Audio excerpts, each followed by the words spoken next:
conduct and warned that he was a potential target for Russian blackmail. Because you realize the timing of this makes a lot of people think that he wouldn't have been fired if the story had not come out in the media. Well, I think, first of all, let's look at the timeline. Sally Yates came here on the 26th of January. Then she informed the counsel's office that there were materials that were relevant to the situation. It wasn't until about 7 days later that they had access to those documents. After that time, they did what you should do, frankly, is an element of due process, reviewing the situation. They informed the president right away after they were informed of her giving us a heads up, and ultimately the president made the right decision. But I guess the question, or the point that I would put back on you is, somebody came over, gave us a heads up on a situation, told us there were materials. We were provided those materials 7 days later, reviewed those materials, underwent a process of reviewing the situation, and ultimately the president made a decision, and it was the right one. So I think that the process worked, frankly, when you think of the time in which we had the information to make the decision that the president made. Well, you're saying the president stands by that decision and he made the right decision, but why does he continue to defend Mike Flynn? Well, I don't think it's not a question of defending Mike Flynn or not. Hold on. It's a witch hunt, and he should seek immunity. Right. I think Mike Flynn is somebody who honorably served our country in uniform for over 30 years. And I think, as he's noted, Lieutenant General Flynn was asked for his resignation because he misled the vice president. But beyond that, I think he did have an honorable career. He served with distinction in uniform for over 30 years, and the president does not want to smear a good man. What was his role at the White House in those 18 days? Was he still fulfilling his normal national security advisor duties? Yeah, I'm not going to get back into it. I will say, as I mentioned, the time. Do you think it's worrisome that he was still doing that when he was a potential target of Russian blackmail? And one thing that I think is important to know is let's look at, again, how this came down.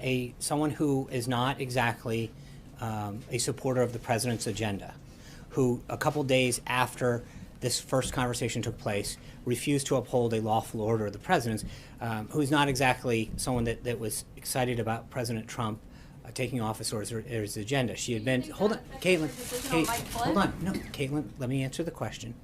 She had come here, given a heads up, told us there were materials, and at the same time we did what we should do. Just because someone comes in and gives you a heads up about something and says, I want to share some information, it doesn't mean that you immediately jump the gun and go take an action. I think if you flip this scenario and say, what if we had just dismissed somebody because a political opponent of the president had made an utterance, you would argue that it was pretty irrational to act in that manner. We did what we were supposed to do. The president made ultimately the right decision, and I think he was proven that How is she a political opponent of the president? She was. She's the acting attorney general that he kept appointed on. by the Obama administration and a strong opponent, a strong supporter of Clinton. So that's now, I think, number 4. So, Brian. Thank you. Just following up, correct me if I'm wrong, I know you will, but the day after it was announced that he was under investigation, Flynn, he met with, if I'm correct, with Pence and the Russians on a phone call. So while he's under investigation, why is he being allowed to participate as a national? I really don't recall the schedule from that day, Brian's up. But the point is, again, I think this is, look, I answered the question a moment ago, but I think as I went through the timeline, Sally Yates came over here, gave us a heads up, provided us the opportunity, made it very clear that materials were available for the council to review. But and we followed that process. And within 11 days after that, we accepted General Flynn's resignation that the president had asked for. But the point being, while he's under investigation, I understand, but what is look, we're not going to relitigate the past on this. I think we've been very clear as to what happened and why it happened. I think the president made the right decision, and we've moved on. Yeah. Yesterday we learned that, or Sally Yates had said that she learned of the first immigration order, the travel ban, by reading the newspaper. And I'm wondering why the acting attorney general wasn't privy to that. Was that because she was a Obama appointee, Clinton supporter? Why was the acting attorney general not notified? And she had just met that same day that it was signed with Don McCain. So he could have mentioned it as well. I don't know why she wasn't. Again, I think if we want to relitigate the first executive order at the time, we talked about all of the proper individuals that needed to be made aware of, were made aware of at the time. Is it not unusual that the I don't. General? Again, I think I also, just to be clear, again, remember, this is someone who ultimately didn't even want to enforce it. So to prove, I mean, to suggest that somehow. She wanted to enforce it until she knew. I understand that, but I think ultimately we were proven right about who needed to be in the loop on that, because she ultimately chose to disregard the president's lawful order. It was on purpose, though. Is what No, you're I didn't saying. say that. Please don't. I did not say that. What I'm saying is that we discussed at the time of the executive order being signed back in January the process by which that was followed. The appropriate people then were in the loop on that. Sarah. Yesterday in her testimony, Sally Yates said that she arranged for White House counsel to view the evidence against General Flynn at the DOJ, but she wasn't around to see if that happened. You said that that took place 7 days after her initial meeting. Was the evidence against Flynn relayed to the president at that time, or did the president learn about the allegations against Flynn through the media 18 days later? So following the meeting, the White House counsel immediately informed the president and senior White House personnel when she first came here. Late on Friday, the 27th, Yates and the White House counsel met again to discuss certain issues that she had left unclear at the time. And then the president, as you know, fired her on the 30th of January after she refused to enforce the president's legal executive order, contrary to the advice of career DOJ officials at the time, who had told her that this was legal. She overrode them, didn't do this. The White House didn't get access to that underlying evidence described by Ms. Yates until Thursday, February 2nd, which is a week after Ms. Yates first met with the White House counsel. And then that's when I think the full sort of review began, once they had access to that information. Was the president informed at that time? I know he was informed at the front end of what she had told him, and the council had informed them that they were going to then seek the information that she said was available to them. Hallie. Two different topics for you. I want to follow up on what a couple of folks have already mentioned here. You've described in this briefing what Sally Yates did as a heads up with Don McGahn. She has testified she came to the White House twice in person to meet with Don McGahn on the 26th and the 27th to do more, she says, than simply offer to provide materials. She says she encouraged the White House to act and expressed real concern about Mike Flynn being compromised by the Russians. On the 28th, Saturday, Mike Flynn sat in on that Oval Office phone call with President Putin. Was that the right call? Again, I think what you have is somebody who was an Obama appointee coming in and saying, I'm giving, I get it, but at that moment, sure, you have someone who you have to wonder why they're telling you something, to the point where they had to come back a second time because what they were saying was unclear. So let me follow up on that, because and before I get to the second topic, you said it was widely rumored that she wanted to be a part of the Clinton White House potentially. And so that makes you negate her coming to No, the... I'm not, again, I guess my point is that somebody who is not, who clearly showed by the fact that career DOJ attorneys told her that the president's lawful order, that she should sign the president's lawful order, and then chose not to do it, was clear. I get it, but that vindicates the president's point, that this was not somebody who was looking out. I think my point is that we were correct in the assumptions that we made at the time. Trey. My second topic for you, though, is just on healthcare. Yeah. Is the White House asking Senate leadership to put more women on the working group? I'm not aware of that. Trey. Would the White House like to see that? I think the more voices that we can put on a panel to help get this done, the better. So to the extent I'm not going to tell Leader McConnell, or the White House is not going to tell him how to conduct a panel, but at the same time, I think that any voices that can be constructive in getting a more patient-centric healthcare system put together, would be welcome. But that's not our call to make. So, Sean, you mentioned Director Clapper's testimony yesterday. Said no evidence of collusion. But then he was also asked if he was aware of the FBI counterintelligence investigation. He said he was not. And therefore, he left the impression before the panel he could not give a definitive answer about the question of collusion. Do you accept that as a valid representation of his knowledge and the fact that this remains an open question? Sure. I mean, in the sense that I'm not going to question, but I think the interesting thing is on all the other issues that he testifies about, everybody takes it as whole cloth, that if he says anything, he was the DNI. So when you guys want him to speak for the entire 17 agencies, you sort of assume that that's what he's doing. In this case, when he's been asked similar questions before, and said, well, I can't speak to this case. Generally speaking, I've seen nothing. the presumption is therefore he's got to be saying it. In this case, he's saying, I have not and continue to do not see anything that shows an effort of collusion. As the DNI, I would ask you the same question, which is at some point, given all that he was seen and all that he was given access to, when at some point are you guys going to accept this idea that there was no collusion? I'm asking you if you accept what he testified equally, Sure. that they have equal weight. That yes, at the time he said, and the agency said they found no evidence, that is a representative fact that you take as valid, and it's also a representative fact that you take as valid. He was not aware of an FBI counterintelligence investigation, and therefore at this time cannot say conclusively there was no collusion. You give them equal weight, correct? Sure. Okay, fine. On Afghanistan, because I think it's important what the president's thinking about. You've been implying that ISIS is a part of the Afghanistan equation.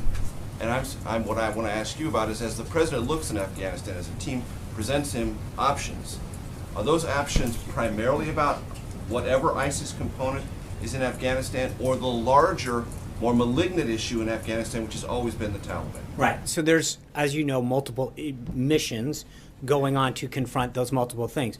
The U.S. currently has about 8,400 forces in Afghanistan doing a counterterrorism operation, which is Operation Freedom Sentinel, and then the NATO mission, which is to train, advise, and assist under Operation Resolute Support.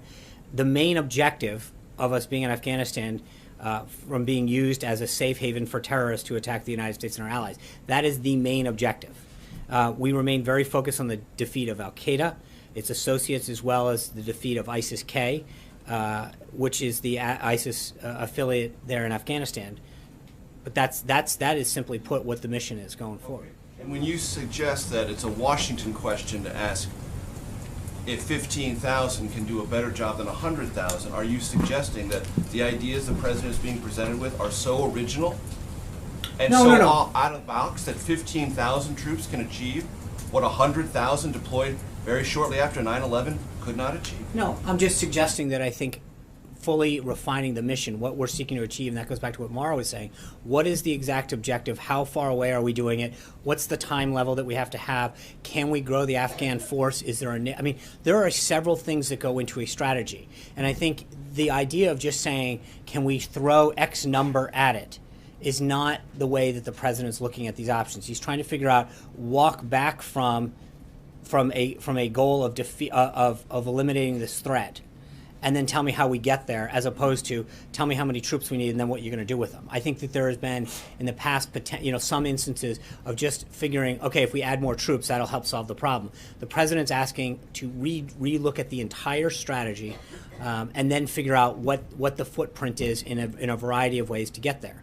That is a different look at what the strategy is versus what it had been. And one last thing, you suggested that when Sally Yates refused to enforce the executive order, that vindicated the assumption you had that she might not have been a purely well-motivated government servant bringing over this evidence about Michael Flynn.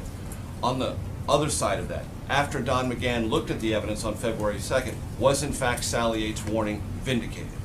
I don't know. I don't know what Don saw, so I'm not privy to that. You told us that led to his firing, so it had to have some legitimacy, right? No, what led to his firing was that he had misled the vice president. But wasn't that information about Again, those I cannot get into, and I don't know, frankly, what was in those Should materials. the country not assume that she was vindicated by that review of the evidence? No, I don't think they should assume anything. I think facts should guide it, and the bottom line is the president fired him for misleading the vice president, and he was. I just said to you, Major, multiple times, and I said at the time. So to go back, at the time that it happened, and right now, we continue to say that the vice president was misled by General Flynn, and the president asked for his resignation. Full stop. Thank you, Sean. Just a couple more questions on General Flynn. You keep saying that the White House was given a heads up by Sally Yates about what General Flynn had said to the Russians. She described it differently, saying that she told the White House that General Flynn had been compromised by the Russians and was subject to blackmail by the Russians. Is that the position of the White House now, after seeing all the same evidence that Sally Yates saw, that General Flynn was compromised and potentially blackmailed? I think, look, we've commented on this. We made a decision based on actions that he took. The president asked for and accepted his resignation. We're not looking to relitigate this. Don't the American people deserve to know whether or not they're They need to know that the president took decisive action in this country's best interest. And back to Steve's question, made an excellent choice for National Security Advisor. By a foreign actor. I don't know that you'll know. I mean, that's up for. To that conclusion. She didn't. I think that's. I don't know that that's for her to come to that conclusion without any investigatory method. Seems a little premature, don't you? I mean, to say that. Hold on, no. But what I'm saying is. Did the White House investigate whether or not their national All I'm security gonna, advisor as had I've said been compromised multiple by the times, we looked into the situation. The president made a decision, and it was the right decision. Jonathan. Sean, a follow-up on that, but first I wanted to ask you about FBI Director James Comey's testimony before the Senate, which now apparently it looks like the FBI Director gave inaccurate testimony to the Senate. Is the White House concerned that he greatly exaggerated or misstated what kind of contact Huma Abedin had in terms of her emails and sending them to Anthony Weiner? I have not asked the president or the staff about that, but I mean, I think there's the one issue is I don't think there's any question by any account that that there was classified information inappropriately shared on an unclassified system to an uncleared person. I mean, that's to me, I think what continues to be the takeaway. But is the White House concerned that the FBI Director apparently gave inaccurate testimony? I don't at this point. I have not asked, and I'm not fully aware of this. I mean, I'm aware of the testimony that occurred and the inquiries, but I've yet to follow up on that, and I'd be glad to follow up. Does the president still have confidence, full confidence in FBI Director James Comey? I have no reason to believe. I haven't asked him, so I don't. I have not asked the president since the last time we spoke about this. And the last time you spoke about it, you said he did have confidence, but you're not sure to say that again now? Well, I don't. In light of what you're telling me, I don't want to start speaking on behalf of the president without speaking to him first. And then one follow-up on Flynn. The president, of course, had said that Flynn should ask for immunity before agreeing to testify. Does he still believe that? I think General Flynn should seek the advice of counsel and take their advice with respect to